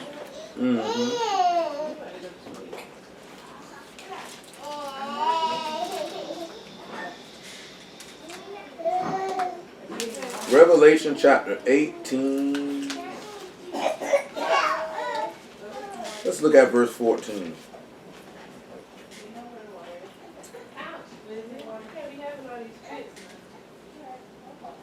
Listen what he said. I'm just read 14. We drop to 18 because 14 just standing out to me. It says, and the fruits that thy soul lusted after are departed from thee, and all the things which were dainty and goodly are departed from thee, and thou shalt find them no more at all. See, we sit back and look at that, but what he's telling you, all the stuff, and remember now, he say, love not the world, neither the things in the world. For the love of the world is the lust of the eyes, and the lust of the flesh, and the pride of life, and he that loved the world, the love of Abba is not in it. So the thing, remember he said you've escaped the corruption of the world through lust. He just sat back and told you the fruits that thy soul lusted after. Well, what's the things that the soul lusts after? The soul lusts after the things that pleases it. The pleasures of the flesh. This is why the master told you it's the things that are inward defile the man. Because you lusting after that fornication. You're lusting after the adultery. You're lusting after the lasciviousness. All these things that are contrary to the word and the things that you can get. That's why Paul stated and say, what fruit had you in those things whereof you are now ashamed? See, you understand, son? A lot of people are not ashamed at what they love. See, a lot of people be sitting back hearing the word, but their heart going after they lust. So they show a lot of love to them with their mouth. Hey, let's go, man. Verse 18. And cried when they saw the smoke of her burning, saying, what city is like unto this great city? And they cast dust on their heads and cried with weeping and travailing, wailing, pardon me, saying, alas, alas, that great city where were made rich all that had ships in the sea, by reason of her costliness, for 1 hour she is made desolate. Rejoice over her, thou Shamahim, and you Kadesh apostles and prophets, for Elohim have avenged you on her. It's the only reason why we ain't reading all them other verses about him burning it up, because we didn't read them this week. So when we see when he say his salvation, Yahusha name is Yahuwah is salvation. And he's coming as a fire. Hebrews chapter 12. And he's going to burn this place. And why is he going to burn it up? Because what we just read Zechariah 14 last night, right? About them going to war with Jerusalem. Because they persecuting his Kadeshim, what we started with. Who have become his righteousness by putting on his son because they wanted to clean themselves up. And your enemy is sitting back looking at, where you all eating at? And I got to charge you down.